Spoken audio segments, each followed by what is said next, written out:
हाँ जी, आज जो हमारा टॉपिक है वो टॉपिक है 40 साल से लेके 60 साल के दरमियान क्या क्या बीमारी हमें हो सकती है। हमने, आपको याद होगा कि जब मैंने प्रीनेटल, पैदाइश से पहले, पेरीनेटल, पैदाइश के दौरान, और पोस्ट नेटल 1 साल तक हमने चीज़ें कुछ एड्रेस की थी। उसमें मैंने कहा था कि बहुत सारे कॉजेज़ हैं, बहुत सारे जेनेटिक फैक्टर हैं जो माँ बाप अपने बच्चों को विरासतन वो बीमारियां शिफ्ट कर रही हैं, और मैंने बड़ी डिटेल इसको डिस्कस किया। और उस वक्त मैंने ये कहा था कि अगर हम इस वक्त दुरुस्त एड्रेस नहीं करेंगे चीज़ों को, तो ये आगे जाके हमारे लिए बड़ी परेशानी का सबब बनेगी जब एज हमारी बढ़ती जाएगी। अब ये ऐसा एज आ गया कि जहाँ एक ऐसी स्टेज आ गई है कि जहाँ इंसान का डिक्लाइन शुरू हो जाता है। इंसान का 40 साल तक फुल पीक में जाता है, लेकिन कुछ चीज़ें ऐसी हैं, जैसे हमारा ग्रोथ हार्मोन है, वो 28 तक अप जाता है, 28 तक, और 28 के बाद वो कम होना शुरू हो जाता है। इसीलिए जो एथलीट्स होते हैं, जो स्पोर्ट्समैन होते हैं, वो उनकी लाइफ जो है ना, वो पीक उनका 28 तक होता है। फिर वो ग्रोथ हार्मोन जब जो गिरना शुरू हो जाता है, तो मोस्टली बहुत ज़्यादा वो अगर चले ना, बहुत ही ज़्यादा चलें तो 38 तक, 40 तक चल जाएंगे।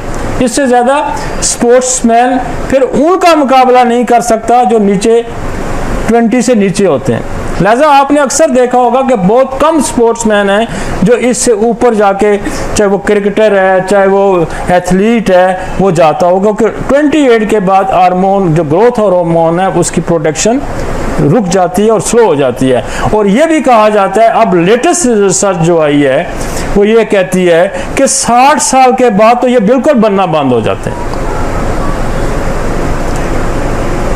60 साल के बाद ये बिल्कुल बंद, उसमें वापस। तो हम पहले तो हम पूरा अपना लाइफ का जो साइकिल है, हमारे अंदर जो चेंजेस आ रही हैं, जो 40 और 60 साल के दरमियान चेंजेस आएंगी, वो चेंजेस को हम एक पूरा साइकिल को समझने की कोशिश करते हैं। वो साइकिल कहाँ से स्टार्ट होता है? वो डीएनए से स्टार्ट होता है। डीएनए वो इकाई है, वो चीज़ है, वो यूनिट है जो हमारे सेल के न्यूक्लियस के अंदर मौजूद होता है। पहले किसी ज़माने में यही समझाता था कि सेल ही सारा कुछ है, हमारे बेसिक यूनिट सेल ही है। लेकिन अब जितनी वक्त गुजरता जा रहा है, स्टडी मज़ीद बढ़ती जा रही है, वो ये कहते हैं कि हमारी बॉडी के जितने फंक्शंस हैं, उसकी रिस्पॉन्सिबिलिटी जो है वो डीएनए पे है। डीएनए 3.2 बिलियन पेयर्स पे, आपको मैंने बताया था पहले भी, 3.2 बिलियन पेयर्स, उस धागा नमा, जो थ्रेड नमा एक चीज़ है, 3.2 बिलियन पेयर्स उस पर मौजूद है, जो 3 अरब 20 करोड़ के करीब बनते हैं।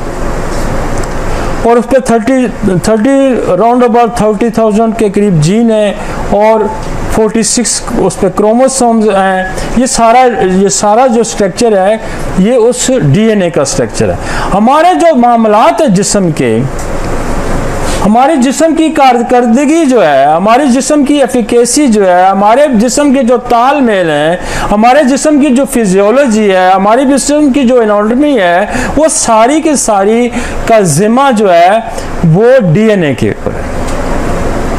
वो सारे का सारा डीएनए में प्रोग्रामिंग होती है, और आरएनए के जरिए वो डीएनए से फोटोस्टेट होके आपकी साइटोप्लाज्मा के जो सेल का जो न्यूक्लियस के बाहर का हिस्सा है, उसके अंदर आके वो सारा प्रोग्राम वहाँ पर छोड़ता है, और वहाँ से अमल शुरू होता है।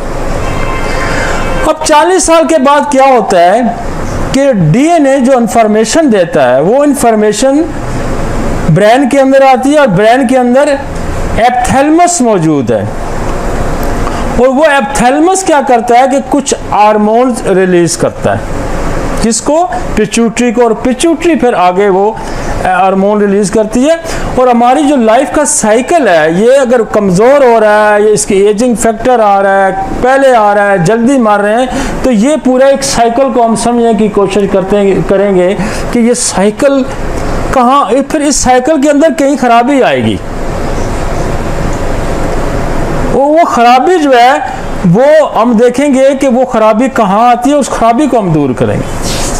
तो सबसे पहले चूंकि जो मंबा है, जो सोर्स है इस बॉडी की सारी नशो नुमा का, जिस पे सारा बीमारियों का दारोमदार है, जिसमें सेहत का दारोमदार है, वो डीएनए। और डीएनए को हम इग्नोर नहीं कर सकते, डीएनए को हम इग्नोर नहीं कर सकते।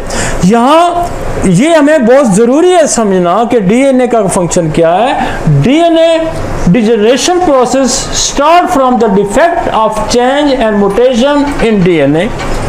जब बॉडी के अंदर कोई खराबी पैदा होगी तो आप समझ लें कि डीएनए के अंदर कोई खराबी पैदा होगी। कुछ लोकल प्रॉब्लम्स होते हैं, एक्सीडेंटल, जैसे चोट लग जाती है, वो एक पूरा मैकेनिज्म मौजूद है कि आप बंदे को चोट लगती है तो मैकेनिज्म लोकल एक इंजरी हो जाती है, तो बॉडी के अंदर खुद एक मैकेनिज्म मौजूद है, वो उसको खुद ही ठीक कर देता है।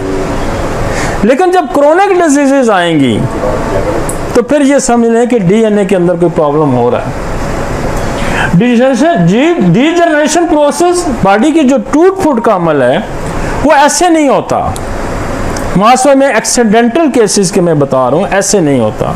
किसी ने पॉइजन कर लिया, किसी ने कोई चोट लग गई, कोई मतलब वो एक्सीडेंटल प्रोसेस, या कोई ऐसे एक्यूट केसेस में होते हैं। लेकिन क्रोनिक डिजीज में आप ये समझ लें कि क्रोनिक डिजीज बगैर डीएनए के खराबी के बगैर नहीं हो सकती, एक्यूट केसेस को छोड़ के।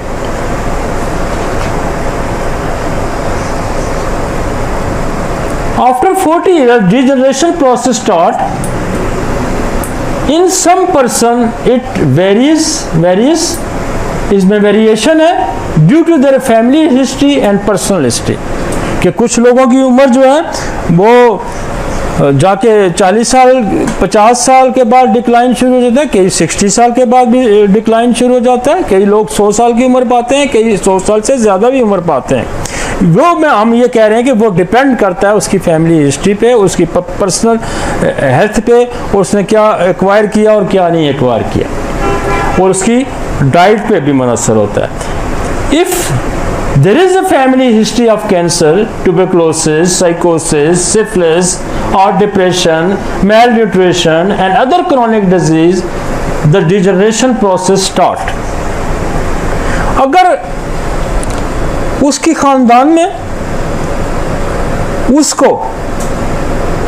उसके खानदान में उसको कोई इस किस्म की इलनेस पाई जाती है, और अगर बैक्टीरियल, वायरल और पैरासाइट्स, फंगल इन्फेक्शन, और ये बहुत सारे हैं,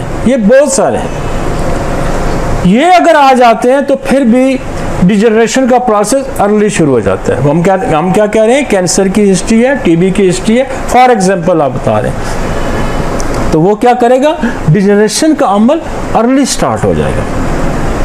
और दुनिया की कोई और साइंस, मैं आपको बताऊं कि दुनिया की और कोई साइंस होम्योपैथी से बेहतर डिजनरेशन के प्रोसेस को रोक नहीं सकती। ये हमारा एक्सपीरियंस है। हमने 40-50 लाख बंदा देखा है, और 40-50 लाख मैंने अकेले देखा है, और दुनिया में और बेशुमार होम्योपैथ डॉक्टर हैं जिन्होंने बहुत सारे मरीज ऐसे देखे होंगे। तो डिजनरेशन का जो प्रोसेस है, वो प्रोसेस जो है वो सबसे अच्छा जो है ना होम्योपैथिक साइंस डील करती है। हम किसी दूसरी साइंस को कंडेम इसलिए नहीं करते कि हर साइंस जो है, जो इंसानों की फलाह और उसकी सेहत पे बात करती है, वो अपनी तरफ से उनकी इंटेंशन ये है कि वो बेहतरी के, जैसे हमने एलोपैथी से बहुत कुछ सीखा, हमने एलोपैथिक साइंस से हमने बहुत कुछ सीखा। हमने पिछले 20-25 साल बीमारियों को समझने के लिए एलोपैथी का हमने सहारा लिया। बहुत सारे लोग हमारे ये कहते हैं कि हम एलोपैथी को अनिमन ने कंडेम्ड किया, लेकिन आप ये जाने कि जो इल्म जो डायग्नोसिस का इल्म, जो समझने का इल्म था, वो हनीमन के पास पहले से मौजूद था, क्योंकि वो खुद एलोपैथिक डॉक्टर था। लिहाजा उसका इख्तलाफ किस बात पे था? उसका इख्तलाफ जो था वो मेडिकेशन पे था। उसका इख्तलाफ बीमारियों को समझने पे नहीं था। उसका इख्तलाफ, ये कोई दो रास्ते नहीं थे, वो ये दो रास्ते नहीं है। जो बेहतर है इंसानों के लिए, हमें उससे कुछ ना कुछ उससे कुछ सीखना चाहिए। तो चूंकि ये जो चीज़ें हमने ये फेस की, हमने जब प्रैक्टिस में आए तो हमें बीमारियों को समझने में, मामलात को समझने में मुश्किलात पेश आई थी। तो फिर हमने जो लेक्चर जब स्टार्ट किया तो हमने वहाँ से बीमारियों को समझने की कोशिश की। तो चूंकि हनीमन खुद एक डॉक्टर था, वो बॉडी की एनाटॉमी को भी जानता था, वो बॉडी की फिजियोलॉजी को भी जानता था, वो बॉडी की पैथोलॉजी को भी जानता था। उसका इख्तलाफ इस बात में था कि ये जो इलाज आप कर रहे हैं ये गलत कर रहे हैं। उसने कभी भी नहीं ये कहा, किसी अफरोज़म में भी नहीं उसने ये कहा कि आप जो बीमारियों को समझने की बात कर रहे हैं वो गलत है, क्योंकि उसने स्मॉल पॉक्स की बात की, उसने सिफिलिस की बात की, सिफिलिस क्या है? बैक्टीरिया। उसने गनोरिया की बात की, गनोरिया क्या है? बैक्टीरिया। और उसने मैथमेटिक थ्योरी बेस पे दी। उसने मीजल की बात की, उसने प्लेग की बात की, उसने कफ की बात की। तो लिहाजा ये इख्तलाफ नहीं था भाई। इख्तलाफ क्या था? दवा देने का इख्तलाफ था। वो ये कहता था कि ये जो दवा आप दे रहे हैं, ये क्रूड फॉर्म में दे रहे हैं, ये बॉडी पे प्राइमरी एक्शन करती है, लिहाजा इससे लोग क्योर नहीं होते।